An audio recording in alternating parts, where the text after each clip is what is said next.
Good morning. Welcome back to Ladybug Grace, the Bible edition, where I'm going to continue reading those suggested Bible readings through the booklet that I put out in the church. So today, as you can see in the cover photo, we're going to be in Genesis 27, and I'm going to break up the video again like I've been doing.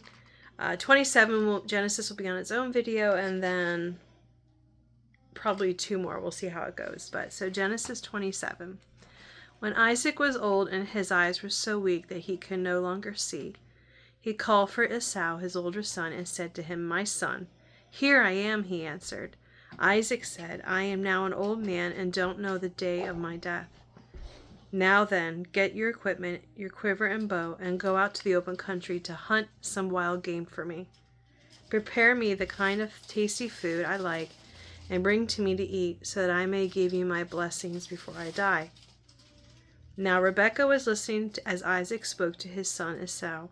When Esau left for the open country to hunt game and bring it back, Rebekah said to her son Jacob, "Look, I overheard your father say to your brother Esau, 'Bring me some game and prepare me some tasty food to eat, so that I may give you my blessing in the presence of the Lord before I die.'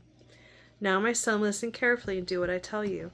Go out to the flock, just bring me 2 choice young goats, so I can prepare some tasty food for your father, just the way he likes it. Then take it to your father to eat, so that he may give you his blessing before he dies." Jacob said to Rebekah his mother, "But my brother Esau is a hairy man, while I have smooth skin. What if my father touches me? I would appear to be tricking him, and would bring down a curse on myself rather than a blessing." His mother said to him, "My son, let the curse fall on me. Just do what I say. Go and get them for me." So he went and got them and brought them to his mother, and she prepared some tasty food, just the way his father liked it. Then Rebekah took the best clothes of Esau, her older son, which she had in the house, and put them on her younger son Jacob.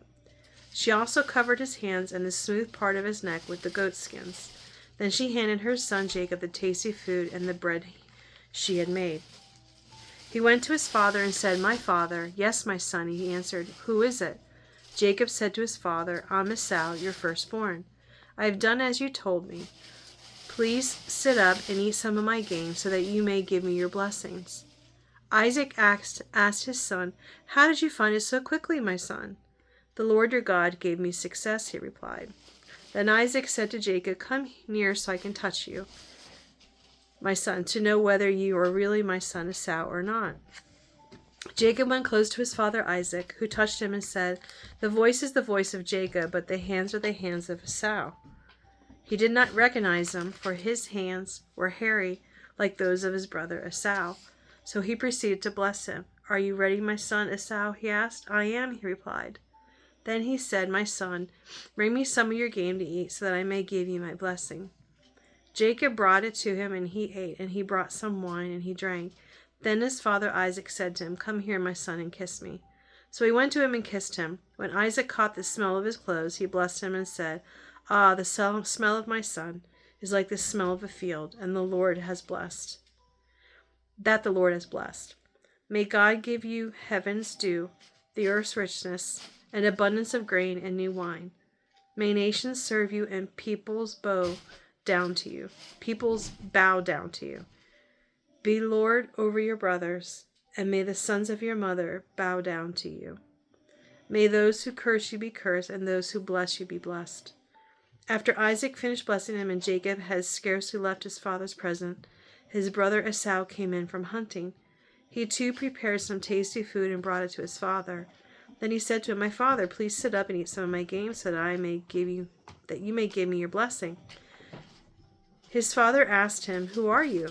"I am your son," he answered, "your firstborn Esau."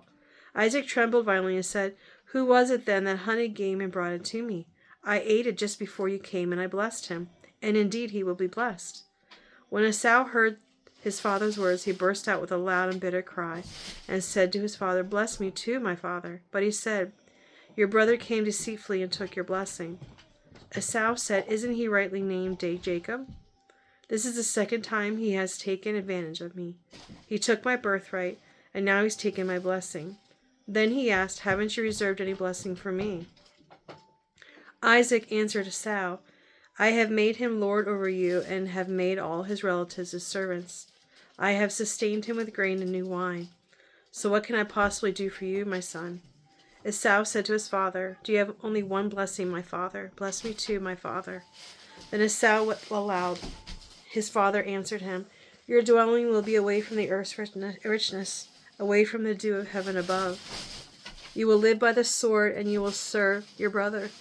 But when you grow restless, you will throw his yoke off your neck."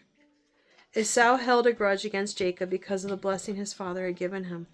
He said to himself, "The days of mourning for my father are near, then I will kill my brother Jacob." When Rebekah was told what her older son Esau had said, he sent for her youngest son Jacob and said to him, "Your brother Esau is planning to avenge himself by killing you. Now then, my son, do what I say. Flee at once to my brother Laban in Haran. Stay with him for a while until your brother's fury subsides. When your brother is no longer angry with you and forgets what you did to him, I'll send word for you to come back from there. Why should I lose both of you in one day?" Then Rebekah said to Isaac, I'm disgusted with living because of these Hittite women. If Jacob takes a wife from among the women of this land, from Hittite women like these, my life will not be worth living. So that will end the Genesis part of it. I'm going to move on to the rest of it. Thank you.